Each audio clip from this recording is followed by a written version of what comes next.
پسندیدہ ترین شخص وہی ہے، اللہ تعالیٰ کے ہاں محبوب ترین شخص وہی ہے کہ اگر کوئی اس کے ساتھ تعلق توڑتا پھرے، اگر اس کے ساتھ کوئی قطع تعلقی کرتا پھرے، لیکن وہ بندہ مومن اللہ کی رضا کی خاطر اس کے ساتھ جڑتا رہے جڑتا رہے جڑتا رہے، رب تعالیٰ فرمائے گا کہ اس بندے نے اگرچہ اس نے زیادتیاں کی ہیں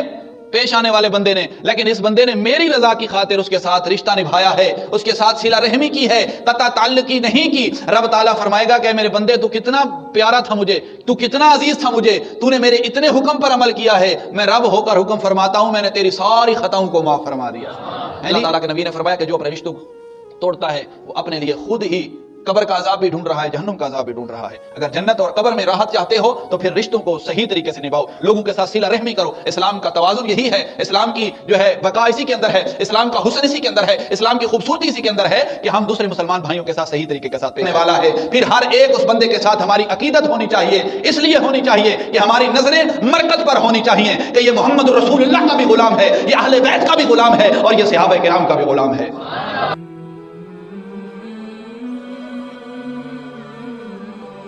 آج کی گفتگو کا عنوان صلہ رحمی ہے کہ صلہ رحمی سے اللہ تبارک و تعالی مومنین پر کتنا انعام فرماتا ہے، اور جو صلہ رحمی نہیں کرتے ان رشتوں کو توڑتے ہیں، کاٹتے ہیں، ان رشتوں ناتوں کو ختم کرتے ہیں کہ جن کا حکم اللہ تعالیٰ نے جوڑنے کا دیا ہے، ان کے متعلق اللہ تعالیٰ نے کیا حکم فرمایا ہے۔ الذين ينقضون عهد الله من بعد ميثاقه ويقطعون ما امر الله به ان يوصل ويفسدون في الارض، وہ لوگ جو توڑتے ہیں وعدوں کو، عہدوں کو جو ان سے لیے گئے ہیں، وہ لوگ جو اپنے رشتوں ناتوں کو توڑتے ہیں، زمین میں فساد پھیلاتے ہیں، اور وہی لوگ سب سے زیادہ بڑے خسارے میں ہیں، کیونکہ اللہ تعالیٰ نے رشتے نبھانے کا حکم فرمایا ہے۔ والذین یصلون ما امر اللہ، کہ اللہ تعالیٰ نے تمہیں حکم فرمایا ہے کہ تم اپنے رشتوں کو نبھاؤ، اور رشتے ضروری نہیں کہ خون کے رشتے ہوں، رشتہ رشتہ ہوتا ہے، مسلمان کا رشتہ عظیم رشتہ ہے، جس طرح تم آپس کے رشتوں کو نبھاتے ہو اسی طرح تم مسلمانیت کے ناطے، مسلمان ہونے کے ناطے، مومن ہونے کے ناطے دوسرے مسلمان بھائی کے ساتھ بھی رشتہ نبھاؤ۔ حضور نبی رحمت سرور کائنات سرکار دو عالم صلی اللہ علیہ وسلم کے غلاموں دوسری آیت کریمہ کی جو جز تلاوت کی ہے، حضرت امام جعفر صادق رضی اللہ تعالیٰ عنہ فرماتے ہیں کہ جس طرح اس آیت کریمہ کے اندر آل محمد کے ساتھ رشتے نبھانے کا حکم فرمایا ہے، اسی طرح عام ہر بندے کے ساتھ رشتہ نبھانے کا اللہ تعالیٰ نے حکم فرمایا ہے،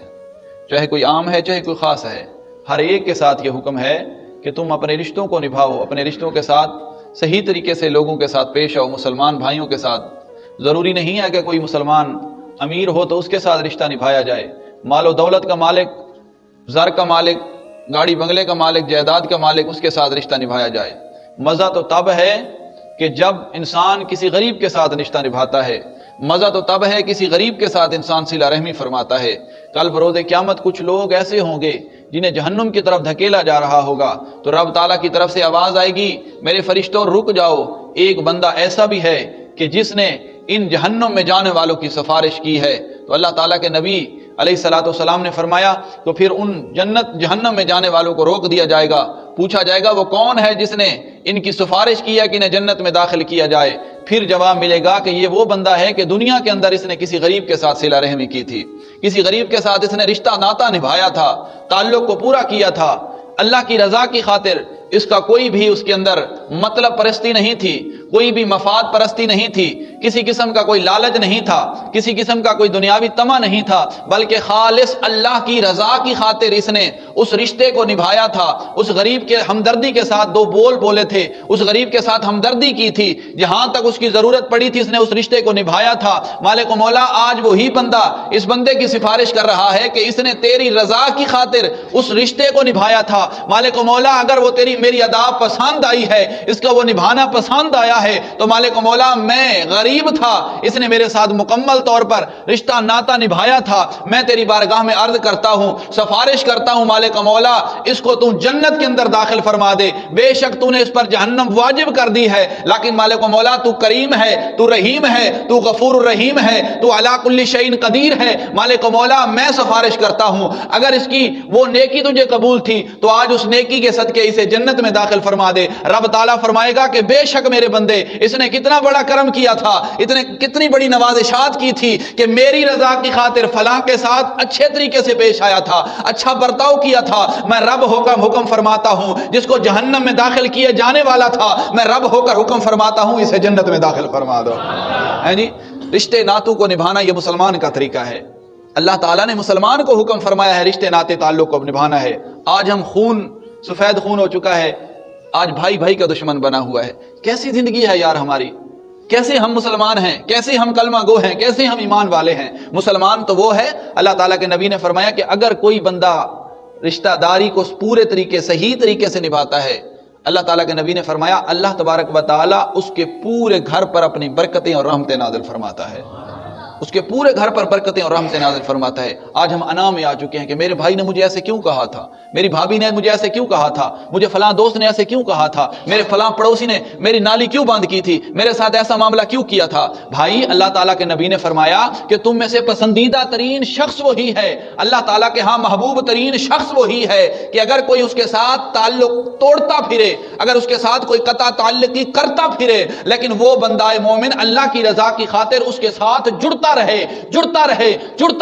رب تعالیٰ فرمائے گا کہ اس بندے نے اگرچہ اس نے زیادتیاں کی ہیں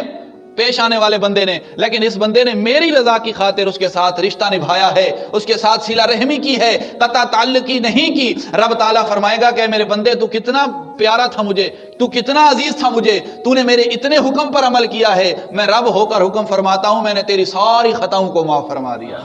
ہے جی۔ اسی لیے میرے دوستو رب تعالیٰ کے نبی علیہ السلام نے بہت پیارے طریقے صحیح انداز کے ساتھ، لیکن آج ہم رشتوں کو بھول گئے ہیں فقط مفاد پرستی کی خاطر۔ چاہے کوئی غریب ہے چاہے کوئی امیر ہے، اس کے ساتھ رشتہ نبھائیں، رشتہ نبھانے کے اندر بہت بڑا اجر ہے۔ آج ہم کہتے ہیں ہم نے ایک نماز پڑھ لی، اپنے بچوں کے ساتھ مکمل طور پر رشتہ نبھایا جا رہا ہے، اپنی بیوی کے ساتھ مکمل طور پر رشتہ نبھایا جا رہا ہے، اپنے بھائیوں کے ساتھ رشتہ نبھایا جا رہا ہے۔ جس طرح تو اپنے بچوں کے ساتھ، اپنی بیوی کے ساتھ، اپنے اہل و عیال کے ساتھ رشتہ نبھا رہا ہے باقاعدگی کے ساتھ، ہر ایک کے ساتھ تمہیں یہی حکم دیا گیا ہے کہ تو اپنے رشتوں کو نبھاتا رہے۔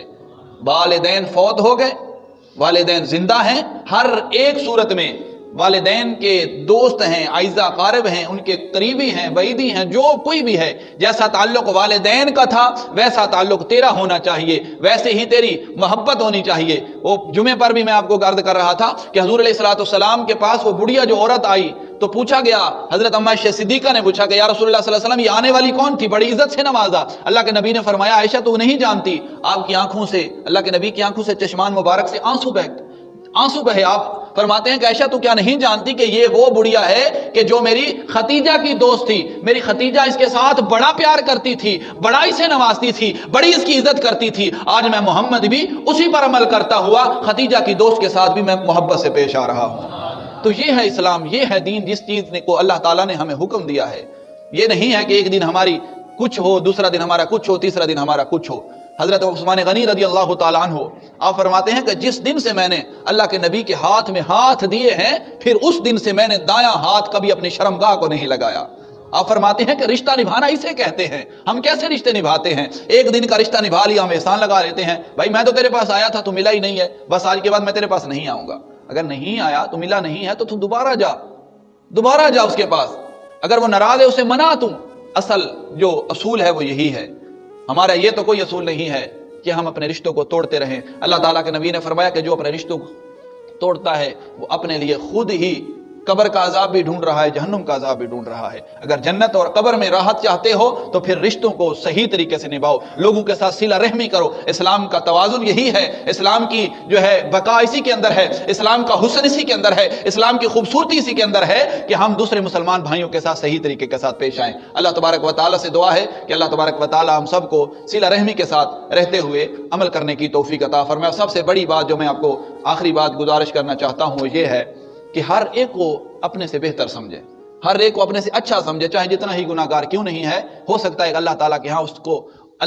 اس کا کون سا عمل جو ہے قبول ہو، منظور ہو، یہ نہیں ہے کہ اب اس چیز کو حدیث مبارکہ کے روح کو دیکھ کر ہم برائیاں کرتے رہیں، نافرمانیاں کرتے رہیں، ہم کوتاہیاں غلطیاں کرتے رہیں، ایسی بات نہیں ہے۔ بات کرنے کا مقصد ہے کہ ہر ایک کو اپنے سے اچھا جانو۔ جب تم اپنے سے اچھا جانو گے تو پھر تم اپنا موازنہ کر سکو گے، اپنا تم جو ہے ایک بیلنس برقرار رکھ سکو گے۔ اگر کسی کے اندر کوئی غلطی اور کوتاہی دیکھتے ہیں تو اپنے گریبان کے اندر جھانکے کہ آیا کہ یہ غلطی اور کوتاہی میرے اندر تو نہیں ہے، اگر پائی جا رہی ہے تو اسے دور کریں، فوراً اسے دور کریں۔ یہ کوئی بات نہیں ہے اگر ہم کسی بھی، ٹھیک ہے کہ نہیں جی، مسلک کے ساتھ تعلق رکھنے ہیں یا کسی بھی خانقاہ کے ساتھ ہماری عقیدت ہے، کسی بھی پیر کے ساتھ ہماری جو ہے عقیدت ہے، تو ہم کہیں کہ بس وہی ہے اور ہے ہی کوئی نہیں۔ اللہ کے بندے، اگر کوئی اللہ کا کام کرنے والا ہے، اگر دین کا کام کرنے والا ہے، سچا محب رسول ہے، سچا محب اہل بیت ہے، سچا محب صحابہ ہے، تو پھر ہر ایک پیر ہمارا پیر ہے، پھر ہر ایک محبت کرنے والا ہمارا محبت کرنے والا ہے، پھر ہر ایک اس بندے کے ساتھ ہماری عقیدت ہونی چاہیے۔ اس لیے ہونی چاہیے کہ ہماری نظریں مرکز پر ہونی چاہیے کہ یہ محمد رسول اللہ کا بھی غلام ہے، یہ اہل بیت کا بھی غلام ہے، اور یہ صحابہ کرام کا بھی غلام ہے۔ اللہ تبارک و تعالیٰ سے دعا ہے اللہ تبارک و تعالیٰ ہمیں مزید عمل کرنے کی توفیق عطا فرمائے۔